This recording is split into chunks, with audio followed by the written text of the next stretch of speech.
اعوذ باللہ من الشیطان اللعین الرجیم بسم اللہ الرحمن الرحیم الحمد للہ رب العالمین الصلاۃ والسلام علی اشرف الانبیاء والمرسلین وعلی آلہ الطیبین الطاہرین المعصومین الذین اذہب اللہ عنہم الرجس وطہرہم تطہیرا اما بعد۔ عزیزان، ہماری آپ کے ساتھ گفتگو مرحوم سید ہاشم حداد موسوی کے حالات زندگی کے بارے میں جاری تھی، اور ہم آپ کی خدمت میں بیان کر رہے تھے کہ ہم مرحوم ہاشم حداد کے حالات زندگی کو آیت اللہ محمد حسین حسینیہ طاہرانی کی کتاب روح مجرد سے بیان کریں گے۔ کچھ عزیزوں نے یہ مشورہ دیا کہ ہم اس کتاب روح مجرد کو عین اسی طرح جیسے ہم نے کتاب آداب المتعلمین بیان کی ہے، عین اسی طرح خط بخط کلمہ بہ کلمہ اس کتاب کی وضاحت کریں۔ ظاہری بات ہے کہ یہ کتاب 600-700 صفحوں کے قریب کتاب ہے، اور اس کتاب کو اس انداز میں بیان کرنا ہمارے لیے بھی نہایت دشوار ہے، اور بہت سے ایسے مطالب ہیں کہ جنہیں اس انداز میں بیان کرنا شاید مناسب بھی نہ ہو، لیکن ہم کوشش کریں گے کہ وہ اہم پوائنٹ، وہ اہم نکات جنہیں علامہ محمد حسین حسینیہ طاہرانی نے روح مجرد میں بیان کیا، انہیں آپ کی خدمت میں بیان کرتے چلیں۔ یوں تو علامہ محمد حسین حسینیہ طاہرانی کی اور بہت ساری گراں قدر کتابیں ہیں، جن میں امام شناسی ہے، معاد شناسی ہے، اللہ شناسی ہے، اور اس کے علاوہ بے پناہ کتابیں ہیں، لیکن روح مجرد کو ایک خاص اہمیت حاصل ہے۔ علامہ محمد حسین حسینیہ طاہرانی نے سیر و سلوک پر وہ کتاب بھی تحریر کی، جسے انہوں نے علامہ محمد حسین طباطبائی رحمۃ اللہ علیہ کے حضور باقاعدہ تلمذ کیا، باقاعدہ پڑھا، اور جو آداب سیر و سلوک علامہ طباطبائی نے انہیں تعلیم دی ہے، باقاعدہ ایک کتاب میں انہوں نے اسے ترتیب دیا، وہ بھی ایک بے نظیر کتاب ہے۔ توفیق ہوئی تو اسے بھی آپ کی خدمت میں بیان کریں گے۔ اور پھر اس کے علاوہ رسالہ بحر العلوم، وہ بھی علامہ طاہرانی نے تدوین کیا۔ یوں تو گراں قدر کتابیں ہیں علامہ طاہرانی کی، اور میں عرض کر چکا کہ مرحوم آیت اللہ سید ابو القاسم خوئی کے شاگرد بھی تھے، اور ایک بے نظیر علمی شخصیت ہے۔ آپ ان کی کتاب اٹھا کر دیکھ لیں تو آپ کو ان کی علمی حیثیت کا خود بخود اندازہ ہو جائے گا۔ انقلاب اسلامی کی کامیابی میں انہوں نے بہت جد و جہد کی، امام خمینی کی تحریک میں بہت ان کا ساتھ دیا، جمہوری اسلامی ایران کے جو بنیادی دستوری ڈھانچہ ہے اس کی تدوین میں انہوں نے اپنا بہت بڑا کردار ادا کیا، اور آج یہ جو ولایت فقیہ جمہوری اسلامی ایران کے دستور میں مشاہدہ کی جا رہی ہے، اس کا مشورہ بھی علامہ طاہرانی نے ہی امام خمینی رحمۃ اللہ علیہ کو دیا، کہ جس قدر آپ نے زحمت کی ہے، اور اس زحمت کے بعد آپ اس کا نتیجہ ولایت فقیہ کو جمہوری اسلامی کے باقاعدہ دستور العمل اور آئینی ڈھانچے میں اگر نہیں لے کر آتے، بنیادی دستوری ڈھانچے میں، تو یہ تمام زحمتیں بیکار ہو جائیں گی، رائگاں ہو جائے گی۔ باقاعدہ ایک تفصیلی خط تحریر کیا گیا ضرورت ولایت فقیہ کے بارے میں آئین جمہوری اسلامی ایران کے اندر۔ تو بہت گراں قدر شخصیت ہیں۔ تو یہ علامہ طاہرانی اس مطلب کو بیان کرتے ہیں کہ جب میں قم المقدسہ میں مرحوم آیت اللہ محمد حسین حسینیہ طاہرانی کی زیر تربیت تھا، زیر تعلیم تھا ان کی خدمت میں، تب علامہ بسا اوقات اپنی گفتگو میں، اپنی باتوں میں سید ہاشم حداد موسوی کا تذکرہ کیا کرتے تھے کہ وہ آغا قاضی کے گراں قدر شاگردوں کی فہرست میں ہیں، اور آغا طاہرانی نے جو علامہ محمد حسین طباطبائی رحمۃ اللہ علیہ کے حالات زندگی پر جو کتاب تحریر کی مہر تابان، اس میں انہوں نے علامہ قاضی کے جو شاگردوں کی ایک ترتیب بیان کی ہے، تو انہیں 3 کیٹیگریز میں شمار کیا ہے۔ پہلی جو ردیف ہے اس میں آغا حداد کا تذکرہ ہے، لیکن ان کا تذکرہ اس کتاب میں وہ ذکر نہیں کرتے ہیں مہر تابان میں، صرف 2 جو ردیف ہیں ان کا ذکر کرتے ہیں، کہ جن میں بعض شخصیات جیسے علامہ محمد حسین طباطبائی، علامہ جو ہے وہ الہی طباطبائی ہے، اس کے علاوہ کچھ اور شخصیات جن کا شمار طبقہ سوم میں ہوتا ہے، تو طبقہ اول کا وہ اس کتاب میں ذکر نہیں کرتے ہیں مہر تابان میں۔ اور اس وقت جب علامہ طباطبائی کی وہ زیر تربیت تھے، تب انہیں آغا ہاشم حداد کا صرف علم تھا کہ وہ آغا قاضی کے ایک شاگرد ہیں، لیکن ان کی علمی اور عرفانی جو مقام اور موقعیت ہے اس کا علم نہیں تھا۔ اور جب علامہ طحرانی نجف اشرف عراق تعلیم حاصل کرنے کے لیے روانہ ہوتے ہیں تو مفسر قرآن آیت اللہ محمد حسین طباطبائی رحمۃ اللہ علیہ انہیں باقاعدہ یہ نصیحت کرتے ہیں کہ نجف اشرف عراق میں سید علی قاضی طباطبائی کے وصی رسمی موجود ہیں، آیت اللہ شیخ عباس حاتف کوچانی، آپ نے ان کی تربیت میں رہنا ہے۔ لہٰذا 7 سال کا عرصہ آغا طحرانی باقاعدہ آغا شیخ عباس حاتف کوچانی کی خدمت میں رہتے ہیں، اور ان کی خدمت میں بھی جب بھی بسا اوقات آغا حداد کا تذکرہ ہوتا تو کامل ذکر نہیں ہوتا، لوگ ان کے احوال پوچھتے تو آغا کوچانی کہتے کہ جی ہاں وہ الحمدللہ بے سلامتی اور خیریت کے ساتھ ہیں اور کربلا میں مقیم ہیں، لیکن زیادہ تفصیلی گفتگو نہیں ہوتی۔ تو آغا طحرانی کہتے ہیں کہ ایک روز یعنی ہم جب کربلا بھی جاتے تب بھی ہماری آغا ہاشم حداد سے ملاقات نہیں ہوتی، چونکہ آغا طحرانی کہتے ہیں کہ ہماری روٹین یہ ہوا کرتی تھی کہ چونکہ میری والدہ میرے ساتھ نجف اشرف عراق میں مقیم تھی، لہٰذا مشی کا سفر اگر میں کرتا تو میری والدہ پریشان ہو جایا کرتی تھیں کہ معلوم نہیں پہنچا یا نہیں پہنچا۔ اور یہ جو آج کل ارتباطی سسٹم ہے، ایک جدید سسٹم موبائل کے ذریعے، یہ اس دور میں تو نہیں ہوتا تھا کہ میری والدہ میرے حالات سے مطلع ہو سکیں، لہٰذا جب تک میں واپس گھر نہیں پہنچ جاتا تھا وہ پریشان رہتی تھی، لہٰذا اپنے والدہ کے احترام میں مشی کا سفر نہیں کیا کرتا تھا۔ جب بھی مجھے کربلا جانا ہوتا میں بس پہ سوار ہوتا، کربلا جاتا، والدہ کو ساتھ لے کے جاتا، ایک رات وہاں قیام کرتے اور اگلے روز صبح واپس جمعے کو ہم نجف اشرف عراق میں پہنچ جاتے۔ لہٰذا 7 سال کی مدت میں جو نجف اشرف عراق میں آغا شیخ عباس حاتف کوچانی کی تربیت میں رہا، تو اس تمام مدت میں آغا ہاشم حداد سے میری ملاقات نہیں ہوئی۔ ایک روز جب ہم حرم میں حضرت مولا الموحدین امیر المؤمنین علی ابن ابی طالب علیہ آلاف التحیت و ثنا میں کھڑے تھے تو وہاں میرے ساتھ آغا شیخ عباس حاتف کوچانی بھی تھے، تو آیت اللہ علی قاضی طباطبائی کے ایک شاگرد جن کا نام علامہ لاہیجی انصاری ہے، یہ وہاں تشریف لاتے ہیں اور آغا عباس حاتف کوچانی سے ملاقات کرتے ہیں۔ نہایت ہی گرم جوشی کے ساتھ یہ ملاقات ہوتی ہے، تو اس ملاقات میں علامہ لاہیجی انصاری تذکرہ کرتے ہیں آغا سید ہاشم حداد کا، اور آغا عباس کوچانی کو یہ مطلب یاد دلاتے ہیں کہ آغا قاضی ان پر خاص توجہ دیا کرتے تھے اور اپنے شاگردوں کو یا اپنے جاننے والوں کو ہاشم حداد کا تعارف نہیں کرواتے تھے تاکہ مبادا کوئی شخص ان کے پاس جائے اور ان کی اس سلوکی مراحل میں ان کو وہ مزاحمت ایجاد کرے، ان کے لیے رکاوٹ ایجاد کرے۔ اور ظاہری بات ہے کہ ایک آدمی کی اگر شہرت ہو جائے تو خود یہ شہرت ایک بہت بڑی رکاوٹ ہوتی ہے اس کے مدارج عالیہ طے کرنے میں، لہٰذا مرحوم قاضی کو ان کا ایک خاص خیال تھا، ایک خاص عقیدت تھی۔ خود جب بھی کربلا جاتے تھے تو آغا قاضی ان کے گھر قیام کرتے تھے، اور ہاشم حداد جب بھی نجف اشرف آتے تھے تو آغا قاضی سے ملاقات کیے بغیر وہ نہیں جاتے تھے یا ان کے پاس ہی قیام کیا کرتے تھے۔ ایک خاص ان کے درمیان رابطہ تھا روحانی قسم کا، اور 28 سال آغا حداد نے آغا قاضی طباطبائی رحمۃ اللہ علیہ سے استفادہ کیا۔ تو آغا طحرانی کہتے ہیں کہ مرحوم لاہیجی نے 3 پوائنٹ وہاں پر آغا عباس حاتف کوچانی کے سامنے بیان کیے۔ پہلا پوائنٹ یہی تھا کہ آغا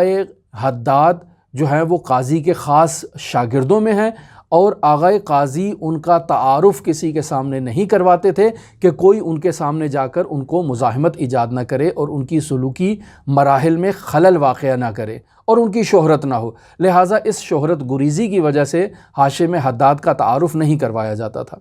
دوسرا جو پوائنٹ بیان کرتے ہیں آغا علامہ لاہیجی انصاری وہ یہ ہے کہ علامہ علی قاضی طباطبائی رحمۃ اللہ علیہ کی زندگی میں سید ہاشم حداد موسوی وہ واحد شخص ہیں کہ جنہیں موت اختیاری حاصل تھی، یعنی 5 یا 6 گھنٹے ان کے بدن سے ان کی روح مفارقت کر جاتی تھی اور وہ اس حالت میں جیسے ایک انسان مردہ ہوتا ہے اس حالت میں وہ پڑے رہتے تھے۔ یہ ایک بہت بڑی عرفانی جو ہے وہ کنڈیشن ہے کہ جس کی طرف وہ اشارہ کر رہے ہیں علامہ لاہیجی۔ البتہ آیت اللہ سید عبدالکریم رضوی کشمیری سے کسی نے سوال کیا کہ کیا انسان کی روح اس کے بدن سے تجرد اختیار کر سکتی ہے، مفارقت اختیار کر سکتی ہے، جدا ہو سکتی ہے؟ تو آغا عبدالکریم رضوی کشمیری نے یہ جواب دیا کہ جی ہاں، ایسا ہو سکتا ہے کہ اولیاء الہی کی روح ان کے بدن سے جدا ہو۔ یہ جواب دینے کے بعد آغا عبدالکریم رضوی کشمیری باقاعدہ جواب دیتے ہیں آغا ہاشم حداد کا حوالہ دیتے ہوئے، اور فرماتے ہیں کہ بسا اوقات 3 دن تک ان کی روح ان کے بدن سے جدا رہتی تھی، اور مکاشفے کی کیفیت جو ہے وہ اس قدر طولانی نہیں ہوتی ہے۔ میں بھی آپ کی خدمت میں یہ مطلب بیان کرتا ہوں۔ پھر اس کے علاوہ مرحوم کوچانی جو عباس حاتف کوچانی ہیں، ان کے فرزند آیت اللہ شیخ محمد تقی بہجت فومنی رحمۃ اللہ علیہ کے حالات زندگی بیان کرتے ہوئے اس مطلب کو ذکر کرتے ہیں کہ ایک مرتبہ نجف اشرف عراق میں آیت اللہ شیخ محمد تقی بہجت فومنی کا خط آغا قاضی کے لیے پہنچتا ہے۔ اس خط میں ایک عبارت تحریر ہوتی ہے، لکھا ہوتا ہے کہ اگر، یعنی ایک سوالیہ انداز ہے، ایک فقہی مسئلہ آغا بہجت آغا قاضی طباطبائی سے پوچھنا چاہ رہے ہیں۔ سوال یہ کر رہے ہیں کہ اگر ایک انسان کو موت اختیاری حاصل ہو جائے اور یہ کیفیت اس کی 3 دن تک جاری رہے، تو میرا سوال یہ ہے کہ ان 3 دنوں میں اس کی نمازوں اور اس کی روزے سے متعلق کیا حکم ہے۔ اب یہاں سوال یہ پیدا ہوتا ہے کہ آیت اللہ بہجت خود فقیہ ہیں، تمام فقہ کی کتابوں کو انہوں نے اچھی طرح سے اس کا جائزہ لیا ہے، خود صاحب فتویٰ ہیں، ان پہ تقلید کرنا حرام ہے۔ سوال یہ پیدا ہوتا ہے کہ وہ آغا قاضی طباطبائی سے ایک فقہی مسئلہ کیوں پوچھ رہے ہیں؟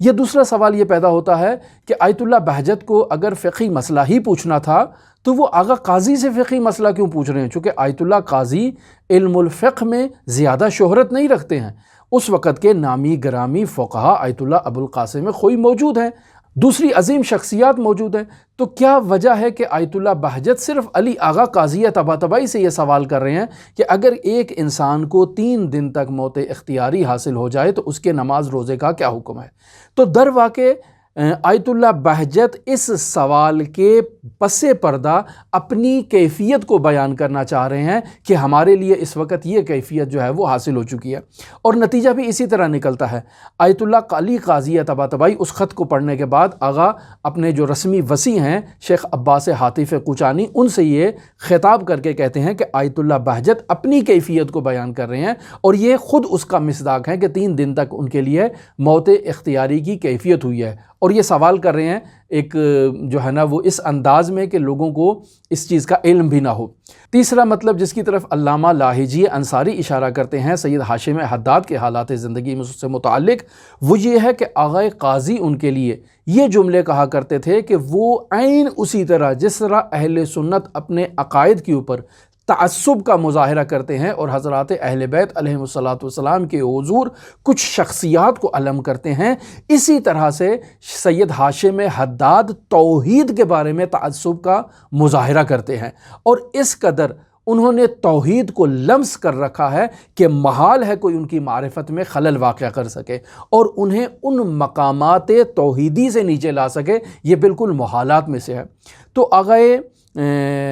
تہرانی کہتے ہیں کہ یہ 3 باتیں جب میں نے آغا سید ہاشم حداد سے متعلق سنی تو میرے اندر جو ہے نا وہ ایک تبدیلی اور ایک تحول ایجاد ہوا۔ اس تحول کا ذکر کرنے سے پہلے میں آپ کی خدمت میں موت اختیاری کے بارے میں کچھ کلمات بیان کر دیتا ہوں۔ سب سے پہلے ہم آپ کی خدمت میں ذکر کرتے ہیں مکاشفہ۔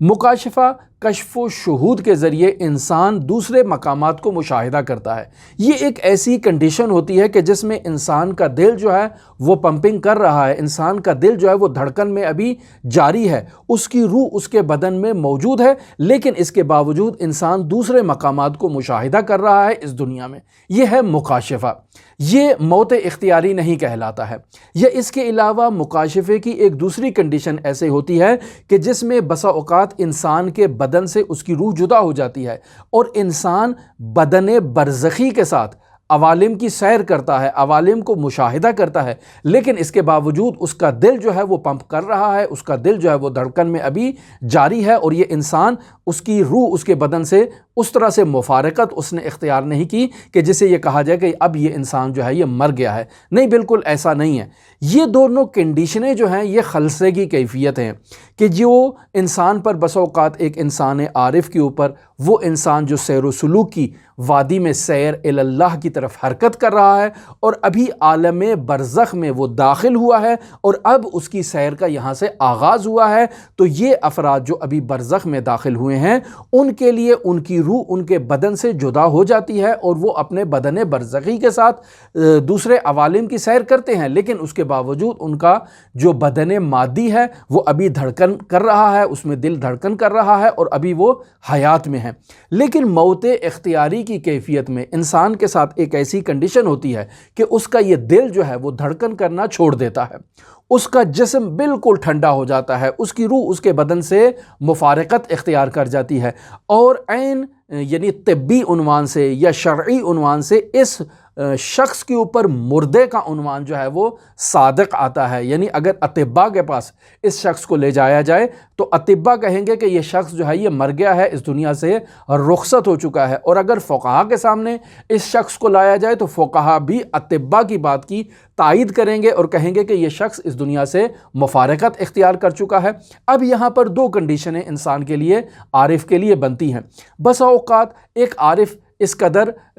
عالی مدارج ابھی طے نہیں کیے ہوتے، اس کی روح اس کے بدن سے مفارقت تو اختیار کر جاتی ہے لیکن واپس پلٹنے کی جو تربیت ہے وہ ابھی اس نے حاصل نہیں کی، لہٰذا بسا اوقات انسان کی ایسے میں موت واقع ہو جاتی ہے۔ اور بسا اوقات عرفا جو ہے وہ اس قدر بلند مقام تک پہنچ چکے ہوتے ہیں کہ جیسے وہ اپنی روح کو اپنے بدن سے مفارقت دیتے ہیں ایسے ہی اس کو واپس اپنے بدن میں لے آتے ہیں۔ بس ایسے میں انسان جو اپنی روح کو اپنے بدن سے جدا کر لیتا ہے اسے کہتے ہیں کہ یہ موت اختیاری رکھتا ہے اور دوبارہ پھر یہ زندہ ہونے کی بھی صلاحیت رکھتا ہے۔ عرفا کی اصطلاح میں اس کنڈیشن کا نام جو ہے وہ موت اختیاری ہے۔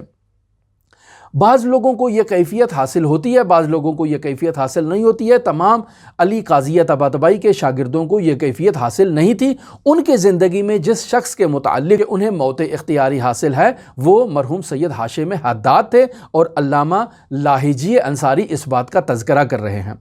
یہاں میں آپ کی خدمت میں ایک اور مطلب ذکر کرتا ہوں کہ بسا اوقات بعض ہمارے علماء، بعض ہمارے فلاسفہ اس موت اختیاری کی شدت سے نفی کرتے ہیں اور اس کا انکار کرتے ہیں، کہتے ہیں کہ یہ سب خرافات ہیں، ایسا ممکن ہی نہیں ہے، یہ ایک قسم کا تناسخ ہے، یہ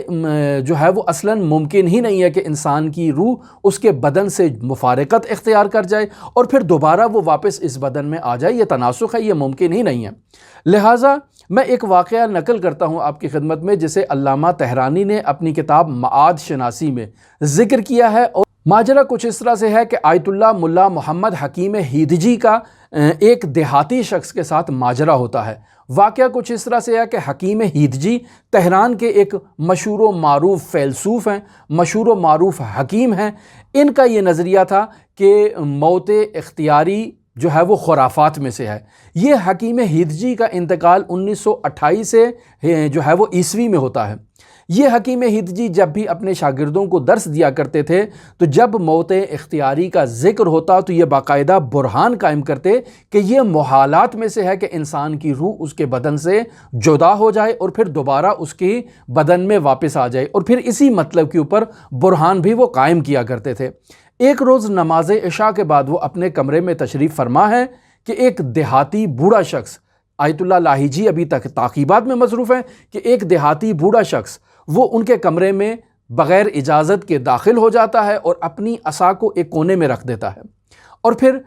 آیت اللہ ہیدجی کو مخاطب قرار دے کے کہتا ہے کہ پہلے سلام کرتا ہے اور پھر ان کو مخاطب قرار دے کے کہتا ہے کہ آپ یہ کیا باتوں میں مصروف ہیں، ان باتوں سے آپ کا کیا سروکار ہے؟ تو آیت اللہ ہیدجی، حکیم ہیدجی جو ہیں وہ ان سے کہتے ہیں کہ کون سے کاموں کی طرف اور کون سے باتوں کی طرف آپ اشارہ کر رہے ہیں؟ آپ نے اپنا تعارف نہیں کروایا اور آتے ہی میرے اوپر اعتراض شروع کر دیا، کم از کم بتائیں آپ کس چیز کی طرف اشارہ کر رہے ہیں؟ تو حکیم ہیدجی کو وہ بوڑھا شخص کہتا ہے کہ یہ جو تم موت اختیاری کا انکار کرتے ہو، تمہارا ان باتوں سے کیا سروکار ہے؟ تمہارا موت اختیاری سے کیا سروکار ہے؟ تو حکیم ہیدجی کہتے ہیں کہ یہ میرا شرعی وظیفہ ہے، میں تنقید کروں، میں مباحث کروں، میں استدلال لے کر آؤں، میں برہان قائم کروں۔ میں نے سالوں جو ہے وہ تعلیم حاصل کی ہے، بلا وجہ میں یہ باتیں اپنے شاگردوں کی خدمت میں بیان نہیں کرتا ہوں، ان کے پیچھے علمی، فلسفی، عقلی برہان موجود ہوتے ہیں۔ تو وہ دیہاتی بوڑھا شخص حکیم ہیدجی سے کہتا ہے کہ تم پھر آخر پھر موت اختیاری کو قبول نہیں کرتے ہو؟ تو حکیم ہیدجی کہتے ہیں کہ نہیں، میں موت اختیاری کو ایکسیپٹ نہیں کرتا ہوں۔ تو یہ بوڑھا حکیم ہیدجی کو مخاطب کرتے ہوئے ایک کونے میں جاتا ہے اور ان کے سامنے اپنے پیر قبلہ رخ کر کے لیٹ جاتا ہے اور کلمہ استرجاع کو اپنی زبان پر جاری کرتا ہے، انا للہ و انا الیہ راجعون۔ بس یہ کہتا ہے تو اب یہ بوڑھا شخص جو ہے یہ مر چکا ہے۔ ایسے حکیم ہیدجی کہتے ہیں کہ ایسے مرا ہے کہ جیسے اسے یہاں پر مرے ہوئے 1000 سال کا وقت بیت چکا ہے، بالکل اس کا بدن جو ہے وہ سرد ہو چکا ہے۔ حکیم ہیدجی اس منظر کو دیکھ کر نہایت ہی مضطرب ہو جاتے ہیں، نہایت ہی پریشان ہو جاتے ہیں کہ آج یہ کیسی مصیبت میرے گلے جو ہے نا وہ آ کر پڑ گئی ہے۔ بالآخر میں لوگوں کو کیا جواب دوں گا کہ یہ بوڑھا اس وقت میرے کمرے میں کیا کر رہا تھا؟ میں ایک نامور معروف استاد ہوں، ایک شخصیت ہوں، ایک بوڑھے شخص کو میرے کمرے میں مردہ حالت میں پایا جائے گا تو کل کو پولیس آئے گی، انتظامیہ آئے گی، وہ آ کر سوال کرے گی کہ یہ بوڑھا کون ہے؟ میں کیا جواب دوں گا؟ میں تو اس بوڑھے کو نہیں جانتا ہوں۔ وہ پوچھیں گے کہ تم نے اسے کیسے قتل کیا ہے، اسے زہر دیا ہے، اس کا گلا دبایا ہے، کیسے اسے مارا ہے؟ تو میرے پاس تو کوئی جواب ہی نہیں ہے اس کا۔ میں اس کی موت اختیاری کو کیسے ثابت کر سکوں گا؟ میرے پاس تو کوئی دلیل ہی نہیں ہے۔ لہٰذا مرحوم ہیدجی اپنے تمام شاگردوں کو، مدرسے میں موجود شاگردوں کو بلاتے ہیں کہ جلدی سے یہاں پر تشریف لاؤ۔ مدرسے کے خادمین کو بھی بلاتے ہیں کہ آپ بھی آؤ، دیکھو میں کس مصیبت میں مبتلا ہو چکا ہوں کہ یہ بوڑھا کون ہے میں نہیں جانتا، اور یہاں آیا ہے اور آ کر اس نے جو ہے نا وہ کلمہ استرجاع پڑھا اور اب یہ مر گیا ہے، تو اب کیا کیا جائے؟ تو خادم کہتا ہے کہ میں ایک تابوت لے کر آتا ہوں باہر سے، اس تابوت میں اس بوڑھے کو ہم ڈالتے ہیں، مدرسے سے باہر منتقل کر دیتے ہیں، اور صبح وہاں پر ہم جو ہے نا وہ کچھ شہادتیں اکٹھی کریں گے کہ یہ ایک بوڑھا ہے، لاوارث ہے، مر گیا ہے، اسے ہم دفنا دیں گے، اس طرح آپ کی جان بھی چھوٹ جائے گی۔ ابھی یہ ان باتوں میں مصروف ہی ہوتے ہیں کہ وہ بوڑھا جو ہے وہ بسم اللہ الرحمن الرحیم کے کلمے کو اپنی زبان پر جاری کرتا ہے اور اٹھ کر بیٹھ جاتا ہے اور مسکرا کر حکیم ہیدجی کی طرف نگاہ کر کے کہتا ہے کہ کیا اب بھی تم انکار کرتے ہو موت اختیاری کا؟ تو علامہ ہیدجی جو ہیں، حکیم ہیدجی اپنا سر پکڑ کے کہتے ہیں کہ نہیں نہیں، میں موت اختیاری کو یقین کرتا ہوں، بخدا مجھے موت اختیاری کے اوپر یقین ہو گیا ہے، مزید اب تم کوئی ایسا کام نہ کرنا کہ میں اس سے درد سر اور مصیبت میں مبتلا ہو جاؤں۔ لہٰذا وہ بوڑھا شخص حکیم ہیدجی کو کہتا ہے کہ دیکھو، صرف درس پڑھ لینا کافی نہیں ہے، صرف جو ہے یہ بحثیں کرنا، یہ برہان قائم کرنا یہ کافی نہیں ہے، بلکہ شب بیداری کرنا بہت اہمیت رکھتا ہے، نماز پڑھنا بہت اہمیت رکھتا ہے، راز و نیاز کرنا خداوند متعال سے نصف شب میں یہ بہت اہمیت رکھتا ہے۔ لہٰذا اس وقت کے بعد حکیم ہیدجی اپنے یہ روٹین بنا لیتے ہیں کہ رات کا ایک پہر وہ باقاعدہ اپنے برہانی اور علمی اور استدلالی گفتگو میں اور اس کے تلاش میں گزاریں گے، اور رات کا دوسرا پہر جو ہے وہ خداوند متعال کی عبادت میں اور راز و نیاز میں وقت گزاریں گے۔ تو معمولاً عرفا جو ہے وہ موت اختیاری سے متعلق رسول خدا صلی اللہ علیہ وآلہ وسلم کے ایک کلام سے استفادہ کرتے ہیں، اور وہ کلام ہے موتو قبل ان تموتو، یعنی مرنے سے پہلے مر جاؤ۔ بعض لوگ کہتے ہیں کہ یہ صوفیوں کا کلام ہے، لیکن اگر آپ اہل سنت کے منابع روائی میں اس کو مشاہدہ کریں تو وہاں یہ مطلب آپ کو مل جائے گا۔ یا شیخ علی نمازی یا شاہرودی نے جو مستدرک بہار الانوار لکھی ہے، اس کی 8ویں نمبر جلد میں صفحہ نمبر 630 پر بھی اسی مطلب کو رسول خدا صلی اللہ علیہ وآلہ وسلم کی طرف نسبت دی گئی ہے۔ اب سوال یہ پیدا ہوتا ہے کہ اس جملے سے کیا مراد ہے؟ یعنی موتو قبل ان تموتو، اس سے کیا کہنا چاہ رہے ہیں؟ تو یہاں یہ کہنا چاہتے ہیں کہ والمعنی، اس کا معنی کیا ہے؟ موتو اختیاراً، یعنی اپنے اختیار سے تم مر جاؤ، قبل ان تموتو اضطراراً، جب اس تمہیں جو ہے نا وہ اضطراراً تمہاری موت ہو جائے، یعنی اپنے اختیار سے تم اپنی موت کی آغوش میں جاؤ، یعنی تم خود اس حالت میں اور اس کیفیت میں اپنے آپ کو تبدیل کر لو کہ تم خداوند متعال کے حضور ان تمام مادی عناوین سے جو ہے وہ جدا ہو کر خداوند متعال کے محضر میں جاؤ۔ والمراد بالاختیار، اور یہ جو موتو قبل ان تموتو میں یہ کہا گیا ہے کہ موتو اختیاراً، یہ اختیاراً سے مراد کیا ہے؟ اختیاراً سے مراد یہ ہے ترک الشہوات، کہ انسان اپنی شہوات کو ختم کر دے، واللہوات، انسان لہو و لعب کی جو اس کے اندر ایک خواہشات ہیں، ان سے انسان اپنے وجود کو انتزاع کرے اور جدا کرے۔ وما یترتب علیہا من الضلالات والغفلات، اور وہ چیز کہ جو اس شہوت اور لہو و لعب کے نتیجے میں انسان کے وجود کے اندر جو ضلالتیں، جو گمراہیاں اور جو غفلتیں آتی ہیں، انسان ان سے خود کو نجات عطا کرے۔ پس پروردگار کی رضا میں اپنے وجود کو فنا کر دینا یہ موت اختیاری ہے، یعنی اپنی نفسانی خواہشات کو اپنے پروردگار کی رضایت کے اوپر اور رضامندی کے اوپر قربان کر دینا، اسی کے نتیجے میں انسان کو موت اختیاری حاصل ہوتی ہے۔ اور اسی چیز کی طرف اشارہ ہو رہا ہے کہ موتو قبل ان تموتو، یعنی اپنے مرنے سے پہلے انسان اپنی موت کی آمادگی کر لے اور خداوند متعال کے حضور حاضر ہونے کے لیے تیار ہو جائے۔ اسے باقاعدہ علماء جو ہیں وہ عرفا جو ہیں وہ برہان کے طور پر موت اختیاری کے لیے بیان کرتے ہیں۔ ہماری گفتگو ابھی آپ کے ساتھ علامہ طحرانی کے بیان کردہ روح مجرد میں جو سید ہاشم حداد موسوی کے حالات زندگی انہوں نے بیان کیے ہیں، اس سلسلے میں اگر جاری ہے، اگر آپ دلچسپی رکھتے ہوں تو ہمارے ساتھ رہ سکتے ہیں۔ اللہم صلی علی محمد و آل محمد وعجل فرج قائم آل محمد۔